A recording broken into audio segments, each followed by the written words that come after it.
জঙ্গলের ভিতরে বাস করত ছোট্ট টুনি আর তার ছোট্ট এক ছানা। তারা ছিল খুবই পরিশ্রমী।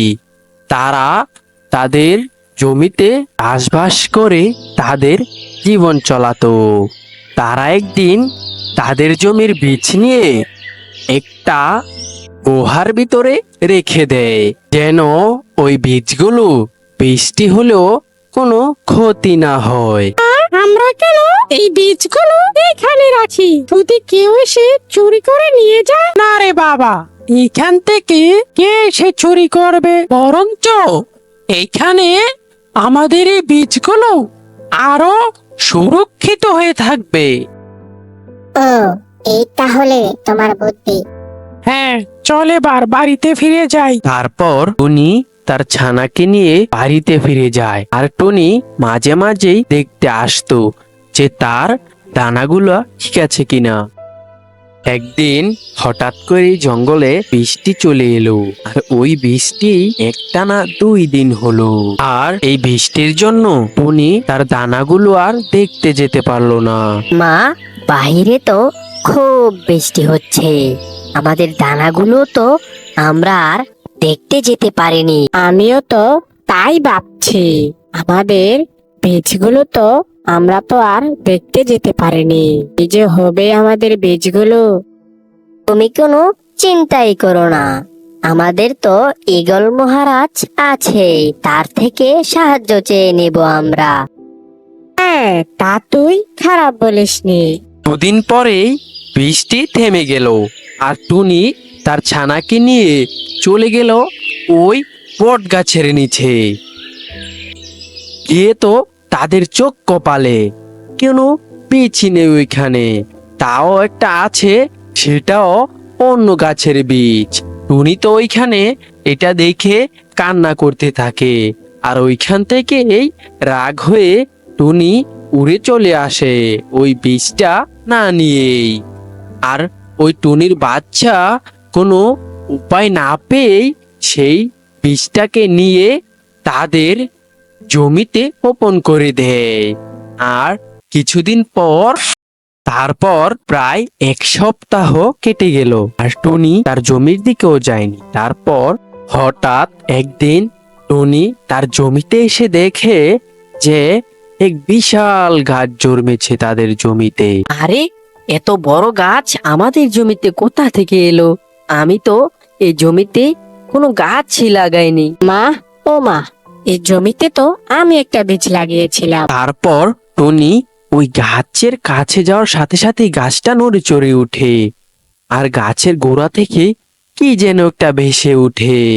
আর টুনি তো ওইটা দেখে একেবারে অবাক হয়ে যায়। আরে, এটা তো দেখছি একটা সোনার মোহর। তাহলে কি গাছ থেকে সোনার মোহর হয়? মা, ও মা, এই সোনার মোহর আবার কি? আরে বাবা, এই সোনার মোহর অনেক দামি জিনিস। এই সোনার মোহর একটা বিক্রি করে আমরা 1 মাস বসে খেতে পারবো। তাহলে তো ভালোই, আমাদের আর পরিশ্রম করতে হবে না, তাই বলো না মা? হ্যাঁ হ্যাঁ, তুই তো ঠিকই বলেছিস। তবে চল আমরা গিয়ে এই সোনাটা কাকের দোকানে বিক্রি করে দিয়ে আসি। তারপর টুনি তার ছানাদেরকে নিয়ে ওই স্বর্ণ নিয়ে কাকের দোকানে গেল। কাক ভাই, দেখো তো এই স্বর্ণ মুদ্রাটা কত টাকা বিক্রি করতে পারবে? দেখি এটা কত টাকা, আর এটা ভালো কিনা এটাও দেখি। আরে, এটা তো একেবারে খাঁটি স্বর্ণ, আমার জীবনে তো আমি এরকম স্বর্ণ দেখেই নেই। তারপর কাক টুনিকে বলে, বাহ, এটা তো একটা খাঁটি সোনার মোহর। তা তোকে কত টাকা দিতে হবে বল আমাকে, তোকে কত দিব? আমাকে 1 লাখ টাকা দিলেই চলবে, বেশি লাগবে না আমার। তুমি আমাকে 1 লাখ টাকা দাও। তারপর এত ভালো সোনার মোহর পেয়ে কাক কিছু কথা ছাড়াই টুনিকে 1 লাখ টাকা দিয়ে দেয়। বাহ, এটা তুই কোথায় পেলি রে টনি? আরো আছে নাকি তোর কাছে এত সোনার মোহর? তোমার এত শত জনই লাভ। তারপর ওইখান থেকে টুনি টাকা নিয়ে চলে যায়, আর কাক মনে মনে ফোন দিয়ে থাকে। তারপর টুনি যে সময় টাকা নিয়ে বাড়ির পথে ফিরছিল, ওই দুষ্ট কাক ওই টুনির পিছু করতে থাকে। আসলে ওই কাক ছিল দুষ্ট প্রকৃতির। আর অন্যদিকে সেই টুনি পাখি প্রতিদিন একটা করে সোনার মোহর পেতে থাকলো। কিন্তু টুনি পাখি এবার সোনার মোহরগুলা আর বিক্রি করলো না, জমিয়ে রাখলো তার দুঃসময়ের জন্য।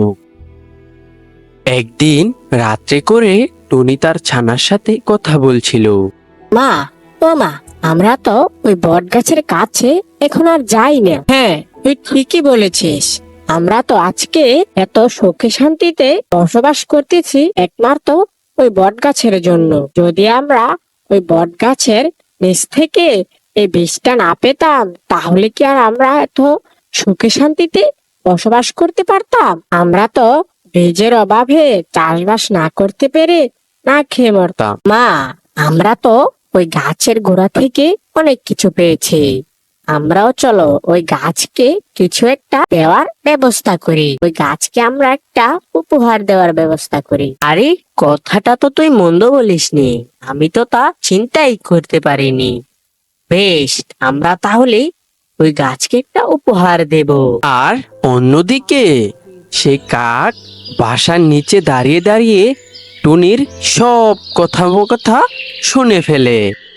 আর পরের দিন ওই কাকটাও টুনির মতন ওই গাছের নিচে বীজ রেখে ওইখান থেকে উড়ে চলে যায় আর বৃষ্টির অপেক্ষা করতে থাকে। পরে অনেক ঝড় বৃষ্টি হয়। ঝড় বৃষ্টি হওয়ার পরে আগের মতনই একটা বীজ ওইখানে পড়ে থাকে। আর কাক নিয়ে ওইটাকে তার জমিতে বপন করে দেয়।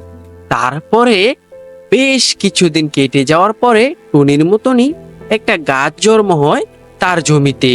তারপর ওই গাছটা নড়ে চড়ে আরেকটা সোনার মোহর দেয় ওই কাককে। আর ওই কাক তো সেই সোনার মোহর দেখে অনেক খুশি হয়ে যায়। তারপর ওই সোনার মোহরটি নিয়ে ওই কাক ওইখান থেকে উড়ে চলে যায়।